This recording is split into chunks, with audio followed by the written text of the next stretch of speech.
Alhamdulillah sampai bahwa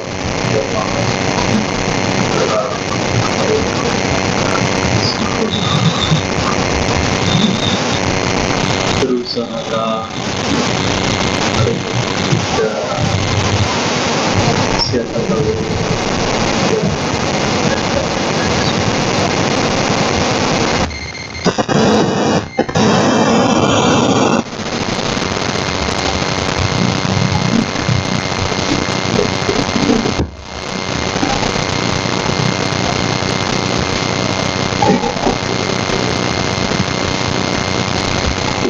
tiga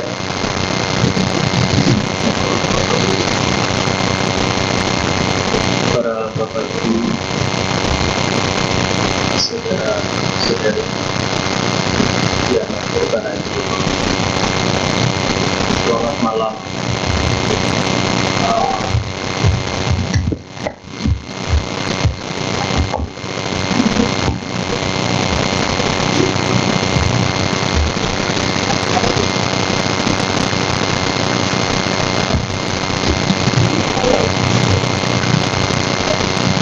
Selamat malam. Selamat malam.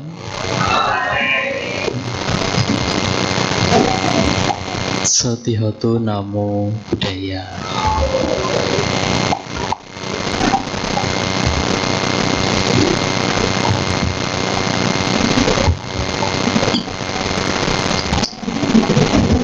Apa kabar Bapak Ibu? Sehat? Semuanya sehat? Yang sehat di depan saja ini. Yang di belakang sehat enggak? Sehat? Waras? Ya, tentu Bapak Ibu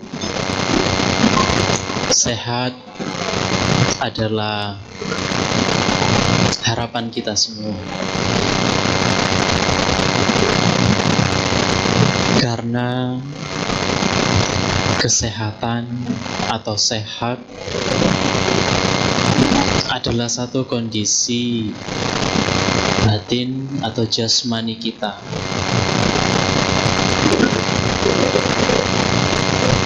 Dalam kondisi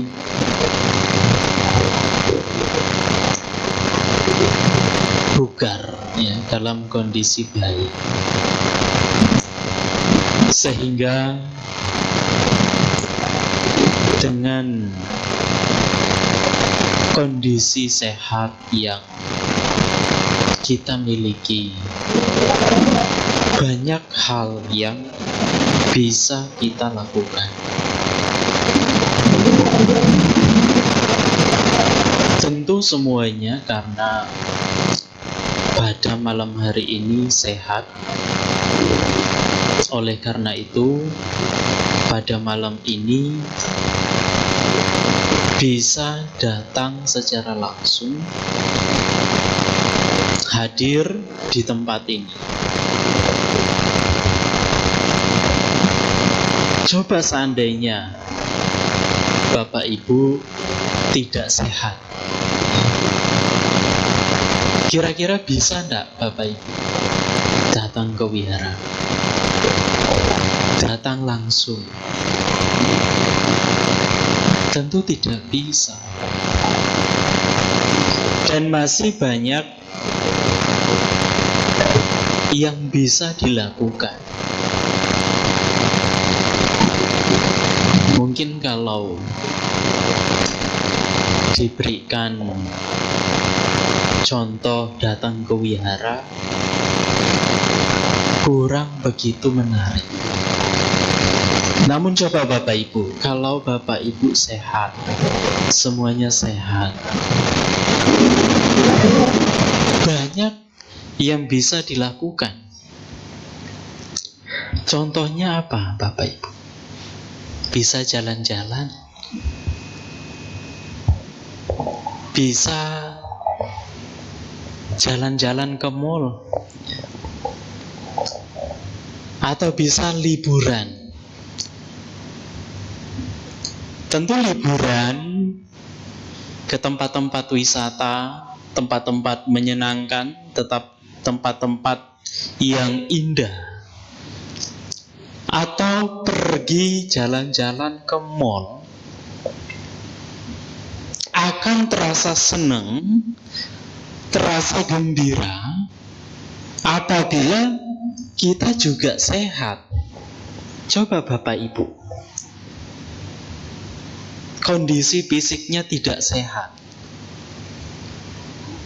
kemudian diajak jalan-jalan ke mall, seneng enggak Bapak Ibu? Hah? Tidak senang. Ketika diajak jalan-jalan ke mall, ya, boro-boro bisa jalan-jalan. Ini sudah fokusnya pada apa yang dirasa. Entah itu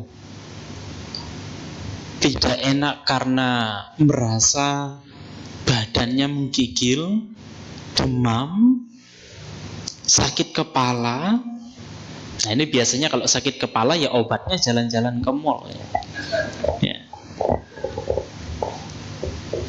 Atau penyakit sakit yang dirasakan lainnya, yang menyebabkan yang mestinya kita jalan-jalan ke mall itu menyenangkan, gembira, namun karena rasa sakit yang dirasakan bisa menyebabkan seseorang yang harusnya happy menjadi tidak happy.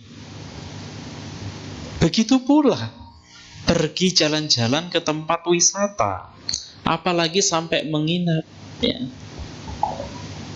tentu juga tidak nyaman karena tidak apa Bapak Ibu? Tidak sehat, ya. Jadi apapun, aktivitas apapun, ya, kalau kita melakukannya ya, dalam kondisi tidak sehat, pasti semua yang seharusnya itu menyenangkan menjadi tidak menyenangkan. Oleh karena itu Bapak Ibu, disampaikan di salah satu syair Dhammapada bahwa kesehatan itu adalah satu keuntungan yang sangat besar. Maka utama yang harus kita jaga adalah kesehatan kita. Bapak Ibu mau sehat? Sehat batin saja atau sehat batinnya? Nah, kalau disuruh pilih antara sehat batin atau sehat jasmani, kira-kira maunya yang mana? Dua-duanya. Kira-kira saat ini sudah sehat enggak dua-duanya? Sudah? Kok belum? Apanya yang belum sehat? Batinnya? Wah, curiga saya ini. Ada apa ini? Ya, batinnya kenapa ini? Pikirannya kenapa? Memang secara kasat mata, kalau dilihat dari luar, kita ini sehat, sangat sehat, ya. Namun di dalam pikiran, dalam batin ini bergejolak. Mungkin secara jasmani, kesehatan jasmani, kita sudah tahu, semuanya sudah tahu bagaimana cara untuk menjaga kesehatan jasmani. Atau sudah banyak yang memberikan cara-cara untuk supaya jasmani kita ini tetap sehat. Bagaimana cara kita untuk menjaga kesehatan kita? Sudah banyak. kita bisa mendapatkan cara-cara bagaimana kita supaya tetap sehat jasmani kita. Ya tentu semuanya sudah paham, rata-rata semua sudah mengerti bagaimana supaya jasmani ini tetap sehat. Namun sangat sedikit yang mengajarkan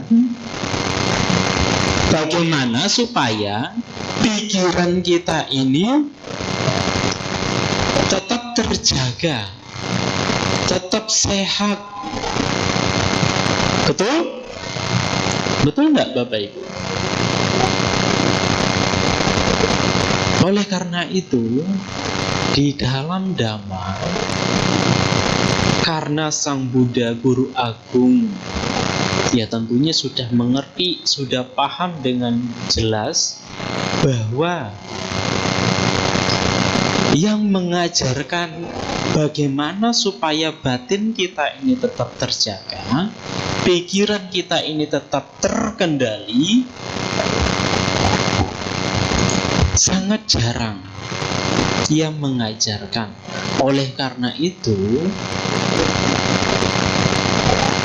kalau kita mempelajari, membaca Dhamma, yang lebih dominan, Guru Agung sering mengajarkan bagaimana kita ini menjaga pikiran kita, supaya pikiran kita ini tetap sehat.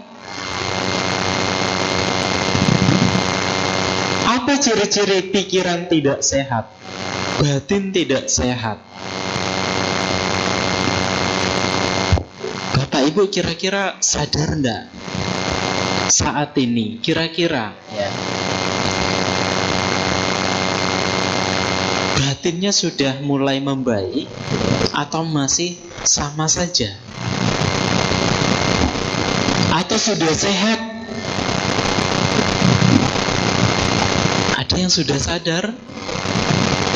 Hah?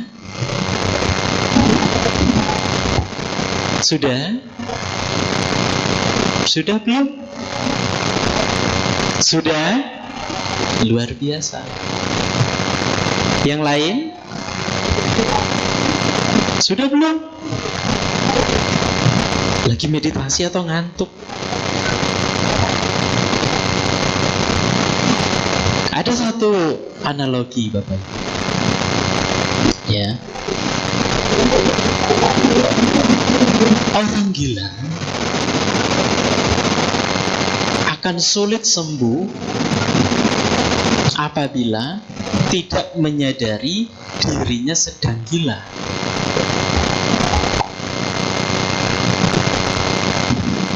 Kenapa? Karena kalau orang gila tidak sadar dirinya gila, dikasih obat tentunya tidak mau, bahkan bisa memberontak. Karena apa? Merasa dirinya ini sehat, padahal sebetulnya dia ini sedang gila.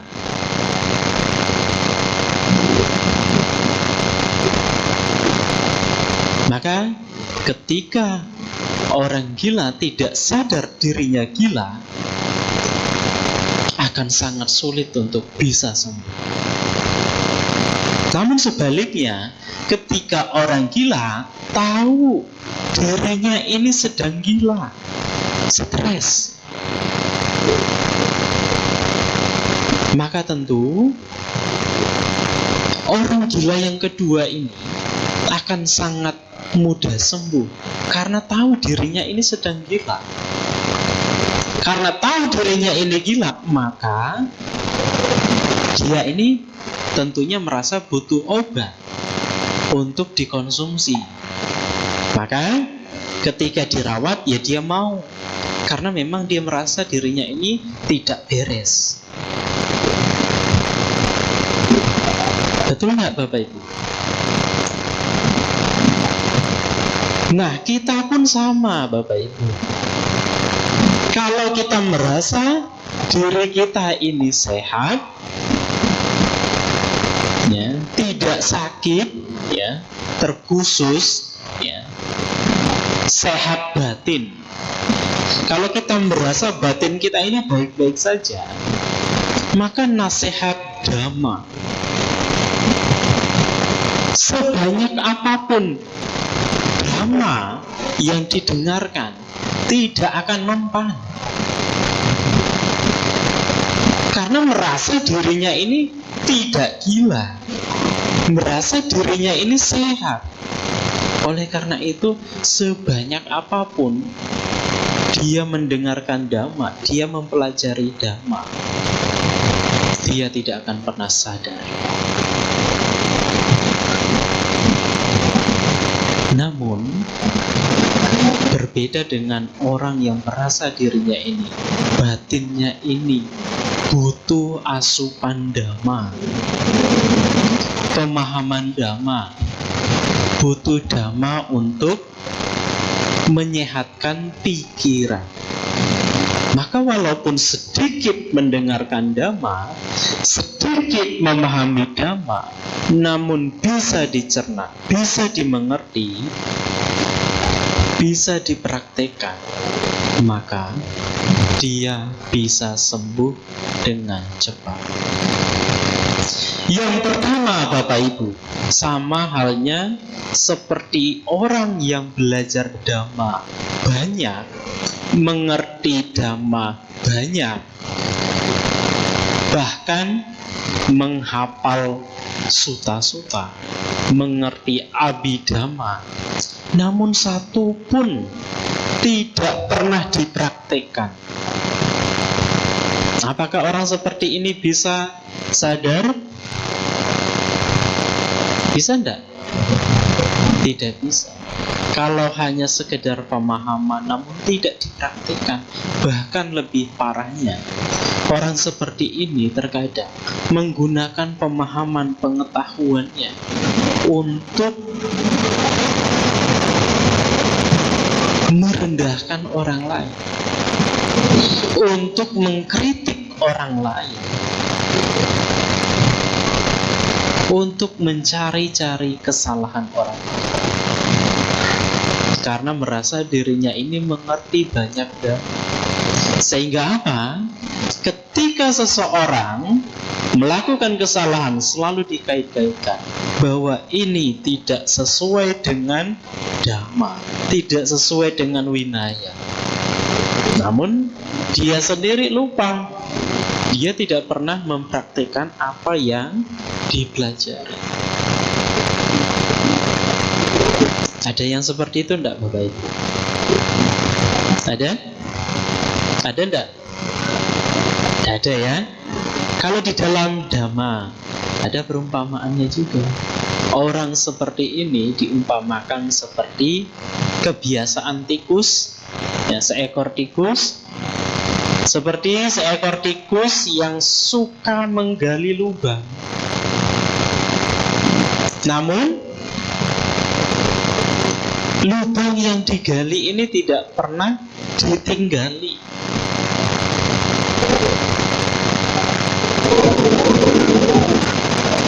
Tidak pernah ditinggal.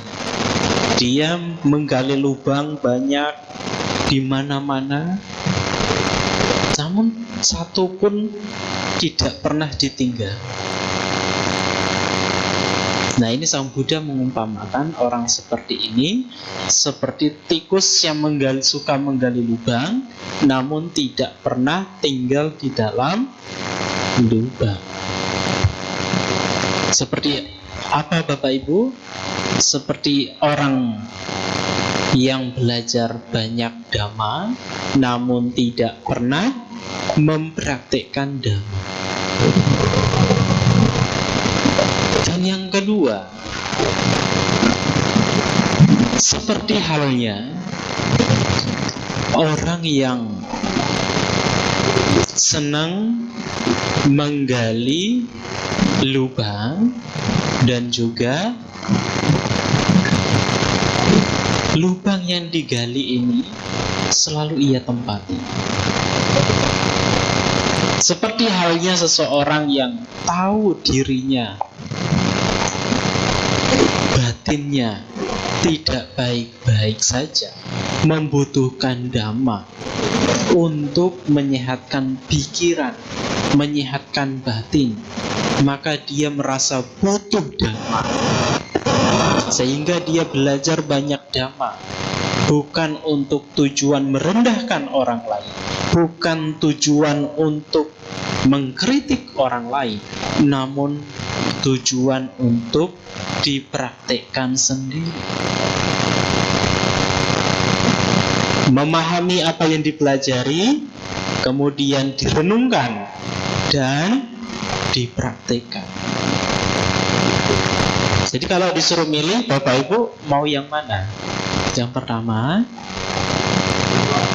atau yang ketiga? Maunya yang mana? Yang kedua. Karena apa, Bapak Ibu? Karena merasa butuh dhamma, sehingga kita ini mendengarkan dhamma dengan sepenuh hati, dengan penuh keyakinan, memanfaatkan waktu untuk belajar dhamma, karena merasa dhamma ini penting untuk menyehatkan pikiran. Namun Bapak Ibu sekalian, pada saat ini realitanya, faktanya di kehidupan saat ini tidak jarang orang-orang yang tidak mau belajar dhamma. Pada saat ini banyak sekali kita menemukan orang-orang di luaran sana yang tidak tertarik untuk belajar dhamma, karena menganggap dhamma ini ajaran kuno, ajaran lama,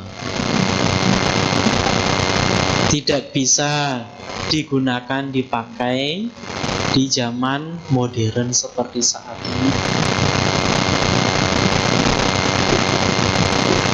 Tentu Bapak Ibu sekalian, pandangan pikiran-pikiran seperti ini adalah pandangan yang sangat sempit. Kenapa demikian? Karena dhamma ini sebetulnya pada saat ini sangat dibutuhkan. Di era zaman serba modern pada saat ini, sebetulnya dhamma ini sangat penting sekali. Kenapa Bapak Ibu? Dhamma itu mengajarkan cinta kasih, kasih sayang, kanti, kesabaran. Apakah hal ini tidak kita perlukan di kehidupan sehari-hari?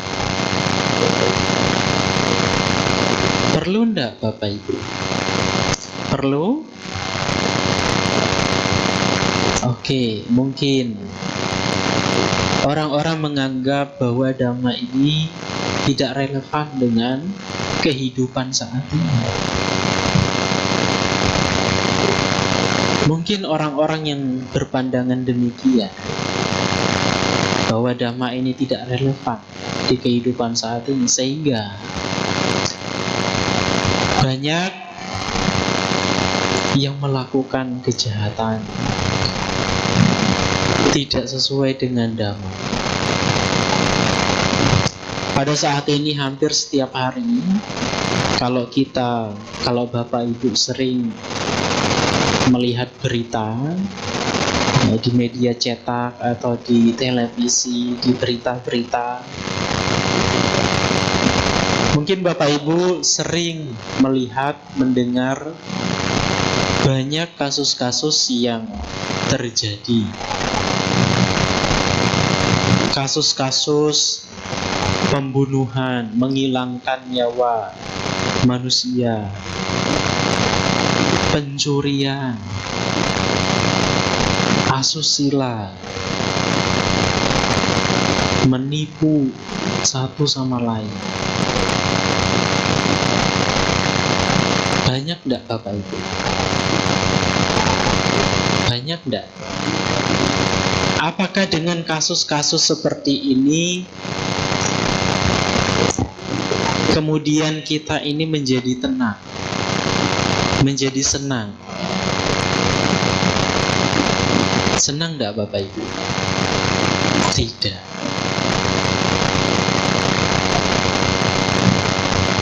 Karena dengan kasus-kasus seperti ini, kita mendapatkan kabar-kabar seperti ini. Bukan ketenangan yang kita dapatkan, bukan kesenangan, bukan kegembiraan, tapi ketakutan, kecemasan, takut pergi kemana-mana, takut keluar rumah, karena nanti berpikir nanti kalau keluar rumah takut dijahati orang, takut dibegal, takut dirampas apa yang dimiliki. Tentu ini menjadi ketakutan tersendiri untuk kita semua. Jadi Bapak Ibu sekalian, kalau dhamma ini dianggap tidak relevan untuk kehidupan kita pada saat ini, apakah kita mau di dunia ini dipenuhi dengan kejahatan-kejahatan? Mau enggak Bapak Ibu? Tentu tidak mau. Kalau kita mempraktikkan dhamma di zaman sekarang, tentu masih sangat relevan. Kalau kita belajar dhamma saat ini, tentu masih sangat berguna. Bahkan sampai kapanpun dhamma ini masih eksis sebetulnya, masih kita butuhkan. Selain untuk mengembangkan diri, mengembangkan kualitas perbuatan-perbuatan baik, dan juga dhamma ini baik untuk mengembangkan batin kita atau kebijaksanaan kita, dan juga baik untuk melatih, untuk mengendalikan diri kita. Mengendalikan apa?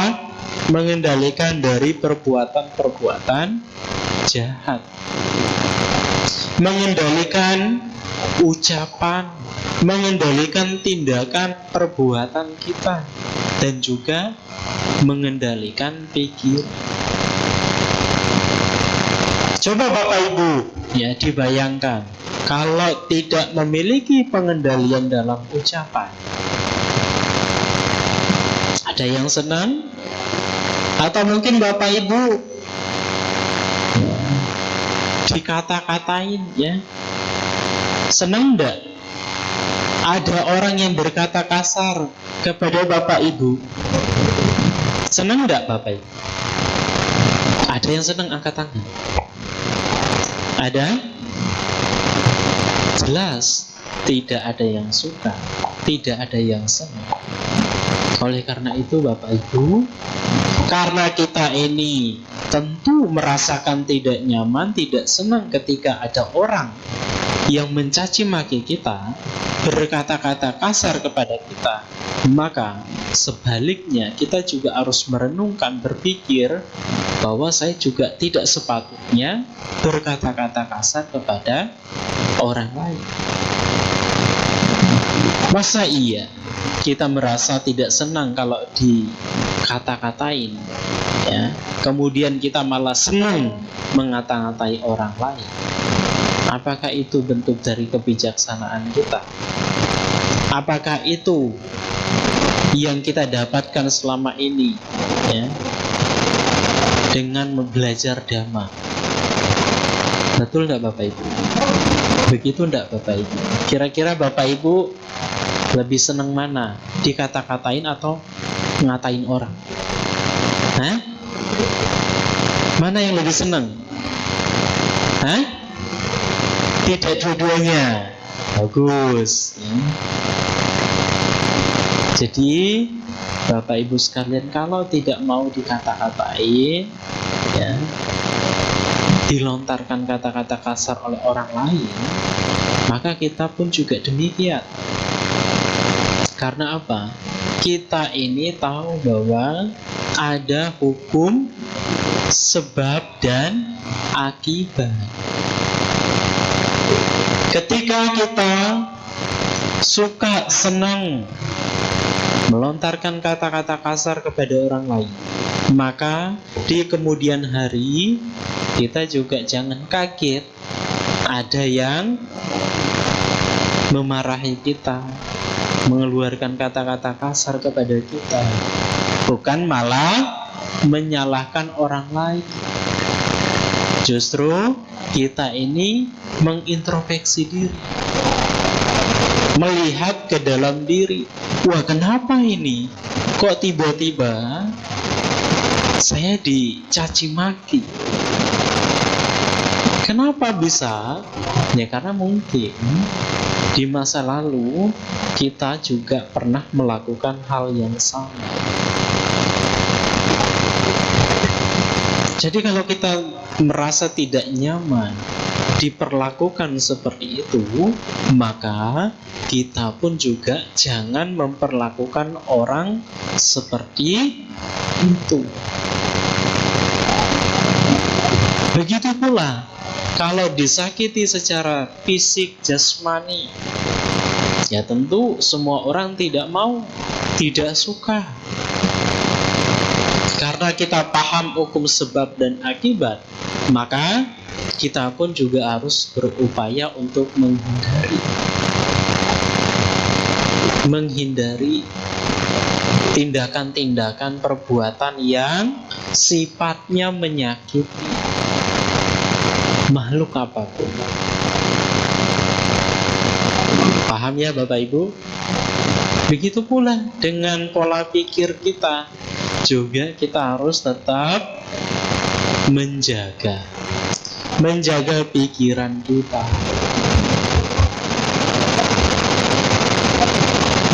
Berupaya untuk menjaga supaya tidak berpikir buruk tentang orang lain. Dan kita harus hati-hati dengan pikiran. Harus bisa mengendalikan pikiran. Setidaknya kita menyadari apa yang sedang kita pikirkan. Bapak Ibu, sadar enggak apa yang dipikirkan? Apa? Pengen pulang? Sadar enggak? Sadar? Ya, setidaknya kita menyadari apa yang saat ini kita pikirkan. Mungkin pada saat ini muncul pikiran buruk, sedang muncul pikiran buruk terhadap orang lain. Kalau kita menyadari bahwa itu pikiran buruk, maka apa yang harus kita lakukan? Berusaha untuk menghentikan, tidak menyenangi pikiran-pikiran seperti itu. Siapa yang malah senang ketika muncul pikiran, wah, dendam, apalagi orang-orang yang pernah menyakiti, menyinggung kita, wah, kemudian kita berpikir, bagaimana saya supaya bisa membalas dendam? Malah disenangi. Ada enggak seperti itu Bapak Ibu? Ada? Tidak ada? Betul. Nah, yang lain ada enggak? Hah? Sudah ngantuk Pak? Hah? Sudah ngantuk? Kalau ngantuk ya kita cukupkan. Ngantuk? Hah? Enggak ya? Kira-kira sadar nggak apa yang dipikirkan sekarang? Sadar, tidak terbawa oleh pikiran-pikiran masa lalu, tidak terbawa oleh pikiran-pikiran mendatang. Artinya, ketika pikiran di masa lalu muncul, entah itu menyenangkan, tidak menyenangkan sekalipun, sepatutnya kita tidak menyenangi pikiran-pikiran seperti itu. Karena kalau kita menyenangi pikiran-pikiran seperti itu, apabila pikiran, mungkin ingatan di masa lalu, ada yang menyakiti kita, merasa tersinggung dengan ucapan orang lain, kemudian mengingat-ingat, disenangi, muncul lagi pikiran baru, perasaan dendam, ingin balas dendam, sehingga membahayakan untuk diri sendiri. Maka Bapak Ibu sekalian, apabila pikiran-pikiran seperti itu muncul, disadari pikirannya apa yang sedang muncul pada saat ini. Bagaimana supaya bisa menghentikan pikiran-pikiran seperti itu?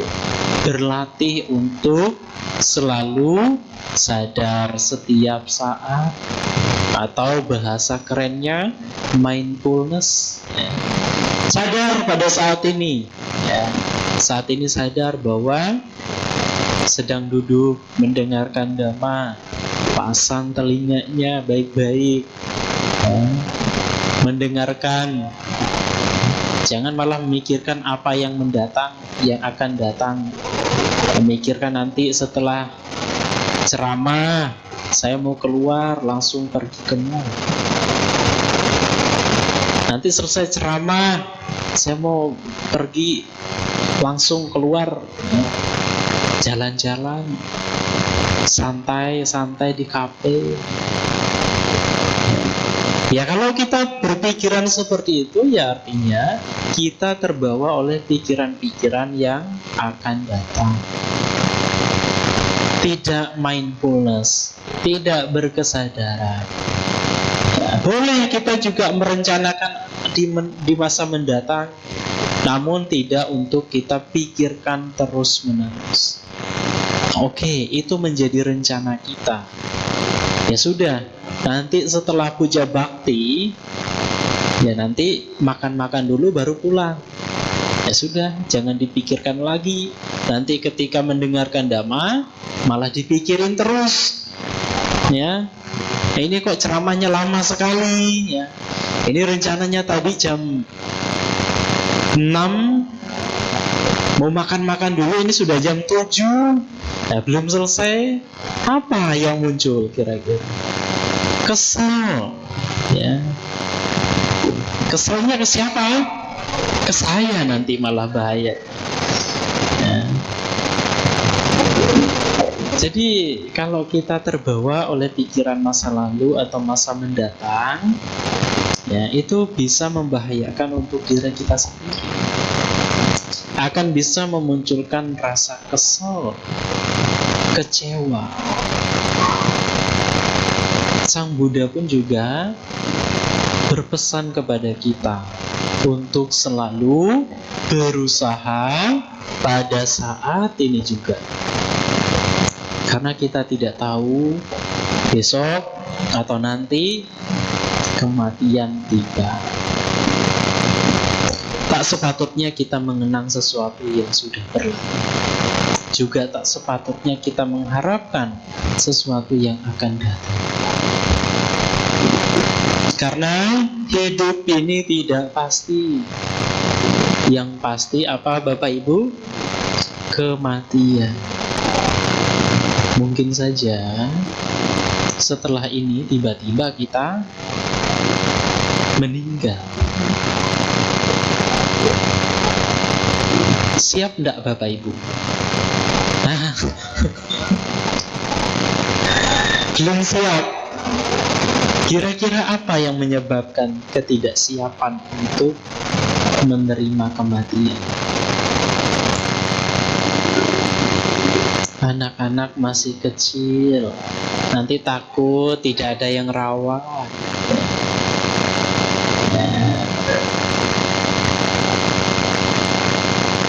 Karena apa? Itu adalah masih ada kemelekatan kepada kehidupan duniawi. Contohnya ya seperti itu. Berpikir nanti kalau saya meninggal, apalagi kepala rumah tangga, sangat wanti-wanti ya. Aduh, jangan sampai saya meninggal sekarang, jangan sampai besok saya meninggal. Tunggu anak-anak kerja dulu, tunggu anak-anak nikah dulu, baru ya, kalau mau meninggal ya nggak apa-apa. Lalu menjadi pertanyaan, apakah kita hidup hanya untuk seperti itu? Menunggu anak matang, bekerja, menikah, kemudian sudah selesai tugas kita. Apakah tujuan hidup kita itu seperti itu? Menikah, punya anak, anak kita menikah, sudah selesai tugas kita. Muncul lagi pertanyaan-pertanyaan. Apakah tujuan kita hidup seperti itu, Bapak? Tidak. Tentu tujuan kita yang luhur, kita ini kalau kita memiliki kesadaran tujuan kita yang sebetulnya terbebas dari kehidupan duniawi. Kenapa Bapak Ibu? Karena kehidupan duniawi itu adalah penderitaan. Setuju enggak Bapak Ibu? Kehidupan ini adalah penderitaan. Ada yang setuju, ada yang tidak setuju, angkat tangan. Ada? Ada enggak?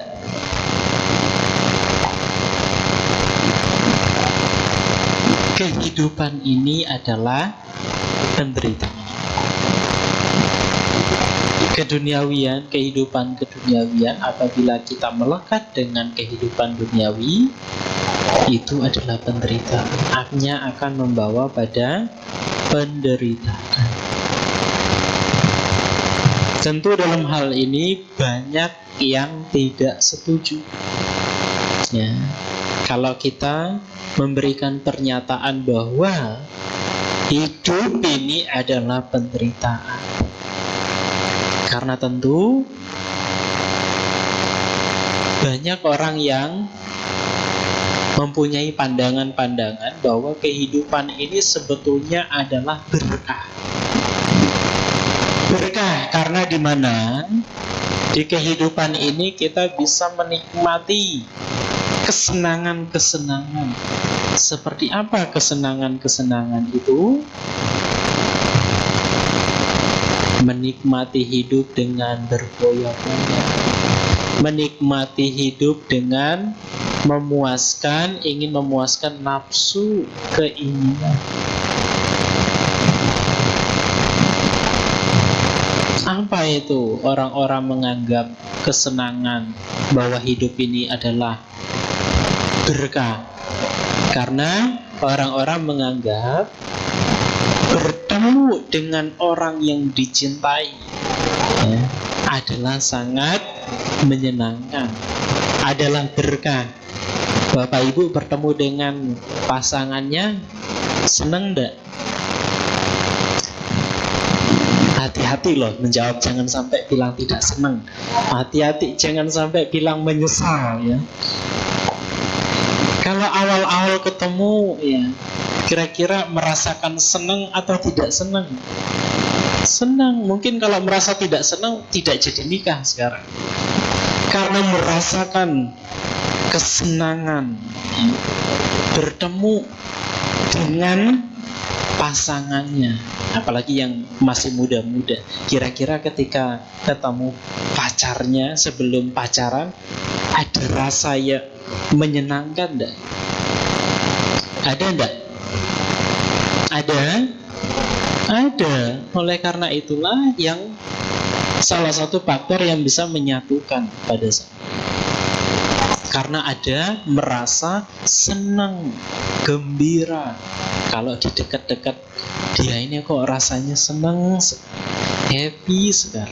Nah, kalau kita berbicara kepada mereka yang mengalami seperti itu, kemudian kita mengatakan bahwa ini adalah penderitaan, kira-kira diterima enggak? Tidak.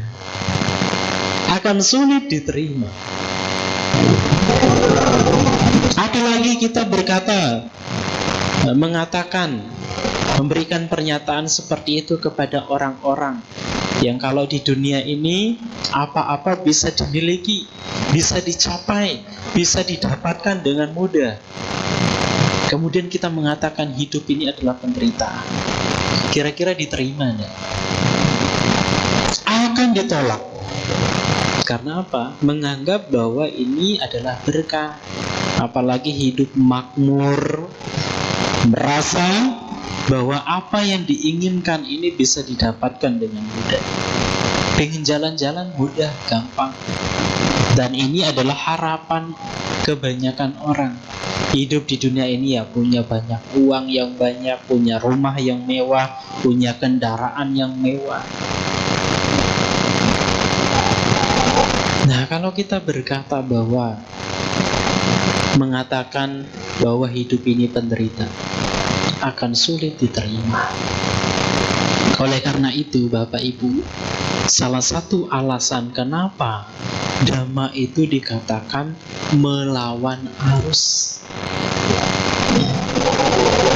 Jadi orang-orang yang mengerti, paham maksud dari Dhamma adalah orang-orang yang memiliki pemahaman, pengertian yang benar, memiliki kesadaran. Oleh karena itu, kita ini ditekankan untuk sadar. Oleh karena itu, juga guru agung kita dari dulu sampai saat ini, ya, ketika zaman guru agung kita, Sang Buddha tidak pernah mencari penganutnya. Karena untuk apa? Karena kalau dipaksa untuk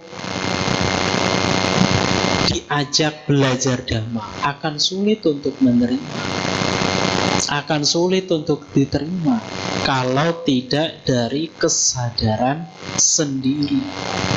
Karena apa?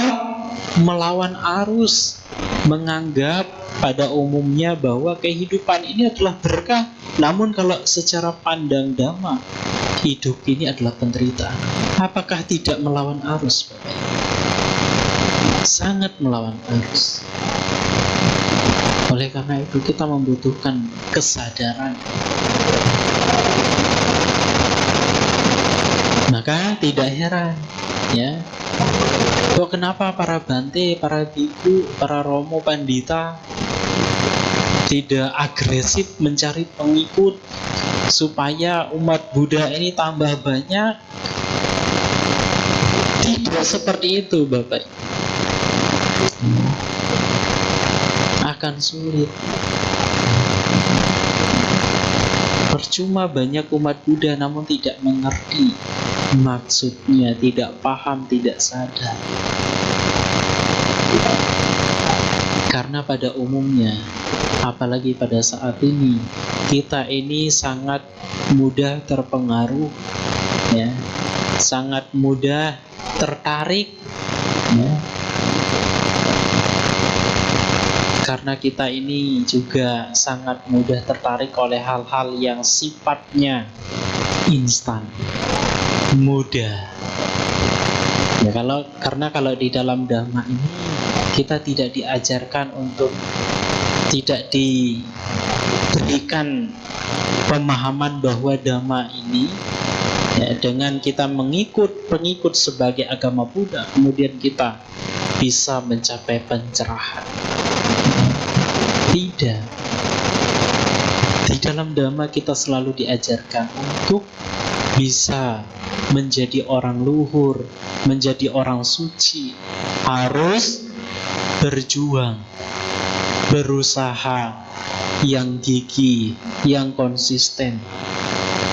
Diperlukan usaha sendiri, tidak mengandalkan orang lain. Kita diajarkan untuk selalu berusaha. Berusaha dari diri sendiri. Ya, jadi tidak menjamin Bapak Ibu nanti berkeyakinan Buddhis kemudian masuk surga. Tidak. Tidak ada yang mengajarkan seperti itu. Oleh karena itu, Bapak Ibu sekalian, Dhamma ini sangat sulit ya, untuk didapatkan. Oleh karena itu, kenapa kita ini dikatakan sangat beruntung bisa bertemu dengan Dhamma. Di kehidupan saat ini kita bisa bertemu dengan Dhamma, karena ini adalah satu keuntungan di dalam hidup kita. Kita bisa bertemu dengan Dhamma, ajaran yang ditemukan oleh Guru Agung kita, Sang Buddha Gautama. Oleh karena itu Bapak Ibu, di kehidupan saat ini, oleh karena kita bertemu, bisa berjumpa dengan Dhamma, maka gunakan kesempatan ini dengan sebaik-baiknya untuk selalu menumbuhkan keyakinan, selalu menumbuhkan keinginan untuk belajar Dhamma, juga selalu menumbuhkan kualitas-kualitas diri kita dengan praktik-praktik Dhamma, supaya kita dengan cepat bisa mencapai pantai seberang. Mau ndak Bapak Ibu? Atau pengen halur mudik dulu?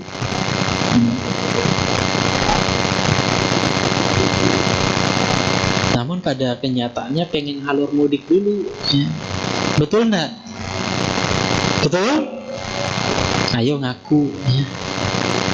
Kenapa? Karena kebanyakan Bapak Ibu, saya biasanya iseng ya, kalau bertemu dengan orang-orang ya, saya iseng, ayo jadi biku. Sepertinya tidak, Bante. Untuk kehidupan saat ini saya bertekad tidak menjadi biku dulu. Saya bertekad mungkin di kehidupan selanjutnya saya jadi biku. Inilah kenapa kebanyakan orang masih pengen halur mudik, belum pengen untuk mencapai pantai seberang. Apakah Bapak Ibu seperti itu juga? Ayo ngaku. Katanya pengen mencapai nibbana, tapi pengen halur mudik dulu ya, pengen menikmati kehidupan ini dulu. Ya percuma saya berbuat baik banyak, nantinya saya mencapai kesucian terlebih dahulu. Banyak yang berpikiran seperti itu. Namun alangkah baiknya, karena kita pada saat ini sangat beruntung bertemu dengan Dhamma, seharusnya kita memanfaatkan dengan baik, mempelajari Dhamma, dan juga tidak hanya mempelajari, tetapi mempraktikkan Dhamma itu sendiri. Paham Bapak Ibu? Jadi itulah Bapak Ibu sekalian, pesan untuk pada malam hari ini. Teruslah menjaga kesehatan jasmani, mentalnya juga, dengan banyak belajar Dhamma, memahami Dhamma, dan mempraktikkan Dhamma, supaya kualitas-kualitas diri kita ini semakin berkembang, dan juga kebijaksanaan kita juga semakin bertambah ya. Demikian yang dapat saya sampaikan. Semoga semuanya tetap sehat, bahagia, dan semoga kita selalu dilindungi oleh Wiratana Buddha, Dhamma, dan Sangha. Sabe sata bhavantu sukhitata, semoga semua makhluk hidup berbahagia.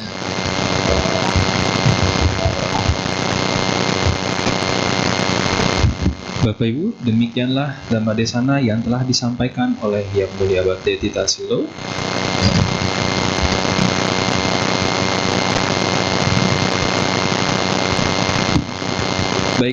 Bapak Ibu, dikarenakan waktu yang agak mepet, kita langsung saja ke sesi tanya jawab. Dan kita hanya buka untuk satu penanya yang mau maju ke depan untuk bertanya kepada Bante. Apakah ada? Boleh maju ke depan untuk bertanya kepada Bante akan tema hari ini atau mungkin masalah hidup. Boleh ya Bante.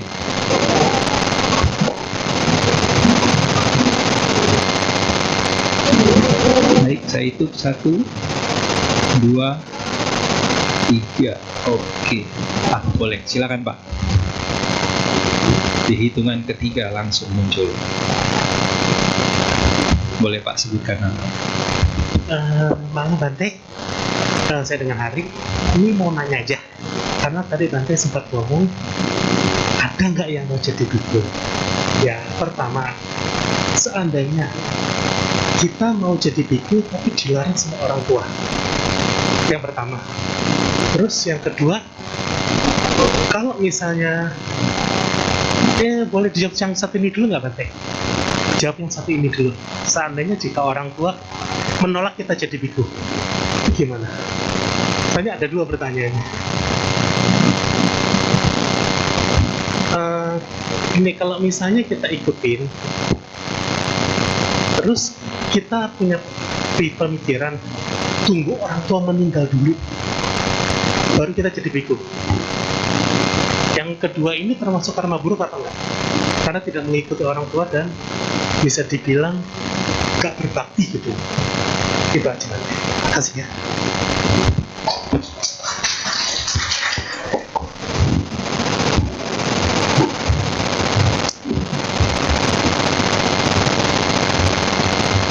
Ya, terima kasih atas pertanyaannya, sangat bagus kan. Dengan Saudara Adit. Ya, ini untuk tidak hanya untuk orang tuanya Saudara Adit, juga untuk Bapak Ibu sekalian. Ya, masih berat, anaknya pengen jadi biku. Ya. Kira-kira Bapak Ibu setuju enggak kalau anak-anaknya jadi biku? Hah? Setuju, tapi tidak punya anak.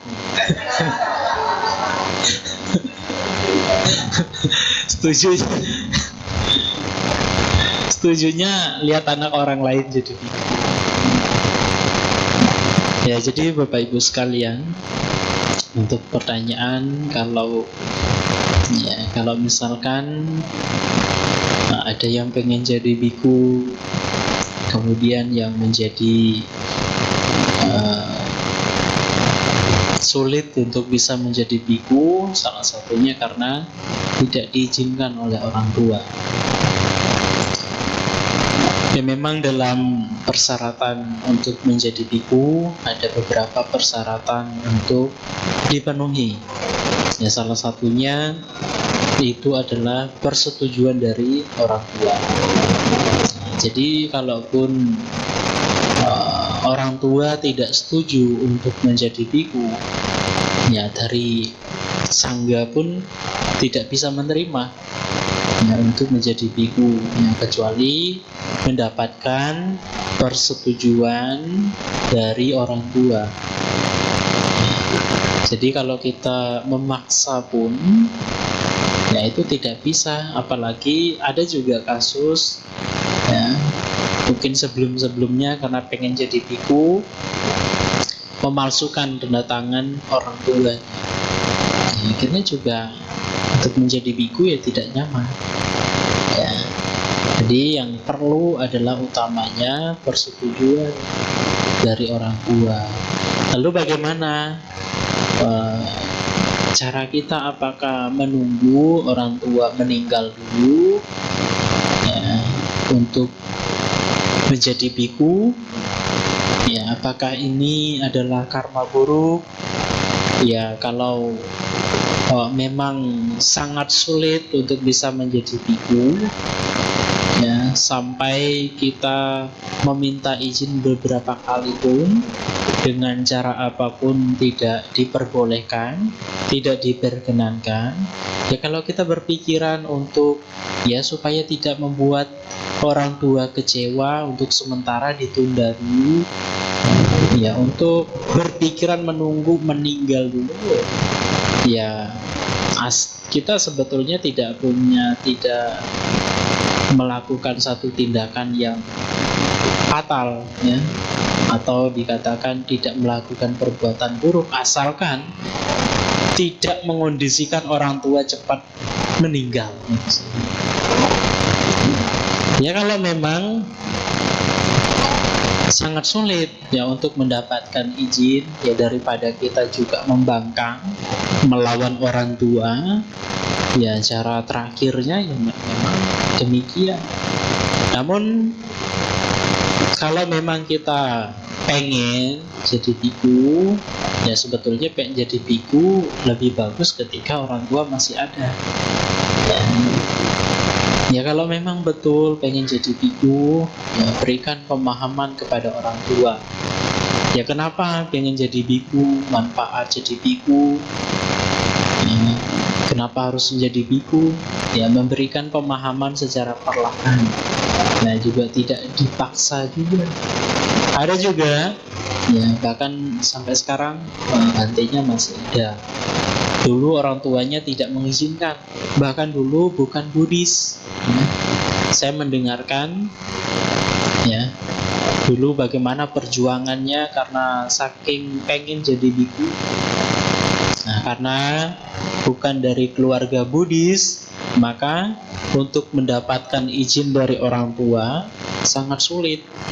Jadi beliau punya cara, ya. Bahkan dikatakan beliau sudah berusaha beberapa kali untuk meminta izin kepada orang tuanya, namun tetap tidak diperbolehkan. Namun satu ketika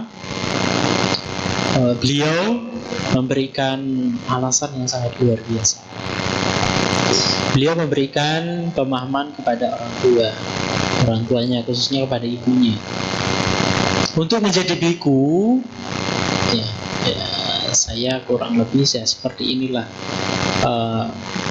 Beliau bertanya kepada orang tuanya, apakah ibu pengen anaknya jadi orang baik atau jadi orang jahat? Ya tentu orang tua menjawab, pengen anaknya menjadi orang baik.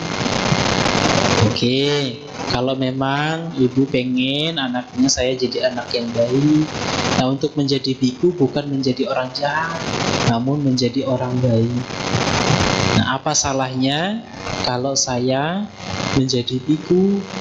Nah, karena untuk menjadi biku itu bukan untuk menjadi orang jahat, tapi untuk menjadi orang yang baik.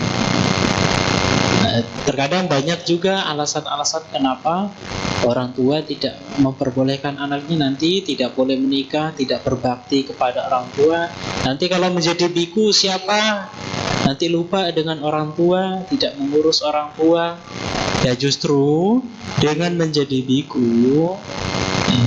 punya banyak waktu untuk memperhatikan orang tua, untuk mengurus orang tua, untuk peduli dengan orang tua dibandingkan dengan anak-anak yang mempunyai keluarga sendiri.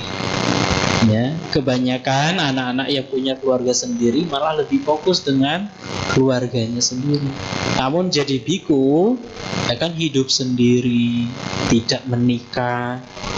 Ya kalau orang tua masih ada, kita bisa mengurus orang tua sambil mengurus orang tua.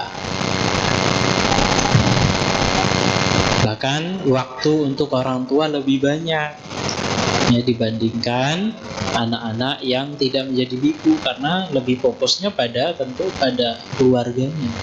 keluarganya sendiri.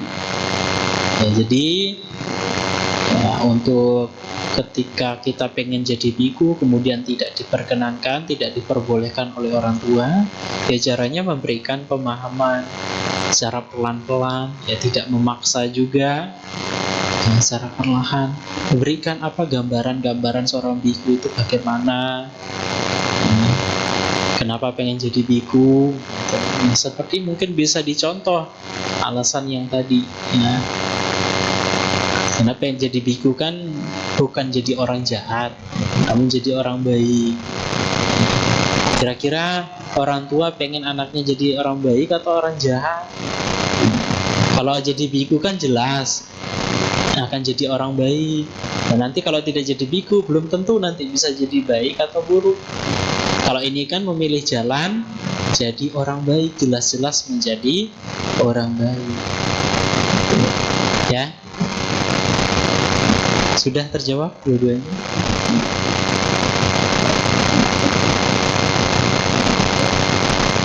Sudah tadi? Hah? Nah,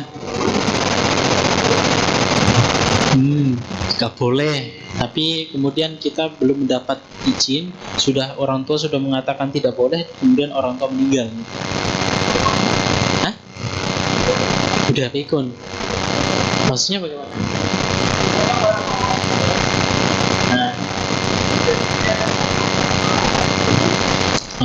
Iya. Ya, kalau memang kondisinya seperti itu, ya itu artinya kita masih punya tanggung jawab. Sedangkan persyaratannya untuk menjadi biku sudah dapat izin, lepas sudah tidak punya tanggung jawab lagi, ya, kemudian sehat dan lain sebagainya. Nah, ini salah satunya dalam kondisi seperti ini, ya kita masih punya tanggung jawab. Tanggung jawab harus kita lakukan dulu. Jadi kalau kita masih punya tanggung jawab mengurus orang tua yang sedang sakit, tentu ya tidak bisa juga. Tidak bisa kemudian lari dari tanggung jawab, kemudian lari untuk menjadi biku. Dan untuk menjadi biku itu bukan pelarian, bukan untuk lari dari tanggung jawab, apalagi ketika lagi banyak utang, terlilit judol, kemudian lari jadi biku, ya ndak bisa. Atau mungkin karena tidak laku, mending jadi biku aja. Ya ndak gitu ya. Jadi biku bukan pelarian, namun pilihan. Ya, jadi kalau mau jadi biku harus selesaikan semua tanggung jawabnya dulu. Ya. Terjawab ya. Berarti apakah ada 1-2 patah untuk yang terakhir kali kesimpulan dari Dhamma Desana dari Bante dan sesi tanya jawab hari ini yang akan disampaikan kepada umat?